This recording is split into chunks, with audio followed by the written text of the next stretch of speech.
ఈరోజు అంశము యేసుక్రీస్తు ప్రభుల వారు దేవుడు అని బైబిల్లో చెప్పబడి ఉన్నదా? అనేక మంది క్రైస్తవేతరులు ప్రశ్నిస్తూ ఉంటారు. బైబిల్లో యేసుక్రీస్తు దేవుడు అని ఉందా? ఎక్కడుందో చూపించండి అని. సో దానికి సమాధానంగా కొన్ని వచనాలు బైబిల్ నుంచి చూద్దాం. మొదటిగా క్రొత్త నిబంధన నుండి రోమీయులకు రాసిన పత్రిక 9వ అధ్యాయము 5వ వచనము. పితరులు వీరివారు శరీరమును బట్టి క్రీస్తు వీరిలో పుట్టెను. ఈయన సర్వాధికారి అయిన దేవుడై ఉండి నిరంతరము స్తోత్రార్హుడై ఉన్నాడు. స్పష్టంగా ఈ వచనంలో చెప్పబడుతూ ఉంది, యేసుక్రీస్తు ప్రభుల వారు సర్వాధికారి అయిన దేవుడై ఉన్నాడు అని. ఎవరన్నా దేవుడు అని ప్రశ్నిస్తే ఈ వచనం చూపించండి. అలాగే మరో వచనము తీతుకు రాసిన పత్రిక 2వ అధ్యాయము 13వ వచనము. మహాదేవుడును మన రక్షకుడైన యేసుక్రీస్తు మహిమ యొక్క ప్రత్యక్షత కొరకు ఎదురుచూచుచు.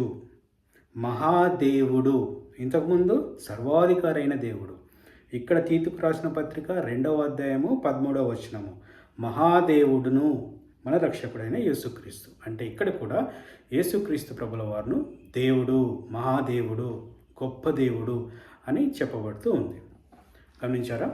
తర్వాత పాత నిబంధన నుంచి యెషయా గ్రంథంలో యెషయా ప్రవక్త ప్రవచిస్తూ ఉన్నాడు. ఏమనంటే, మనకొక శిశువు పుట్టెను, మనకొక కుమారుడు అనుగ్రహించబడును, ఆశ్చర్యకరుడు, ఆలోచనకర్త, బలవంతుడైన దేవుడు, నిత్యుడగు తండ్రి అని అతనికి పేరు పెట్టబడును. బలవంతుడైన దేవుడు యేసుక్రీస్తు ప్రభుల వారి గురించి ప్రవచిస్తూ ఈ వచనం చెప్పబడింది. ఏమని?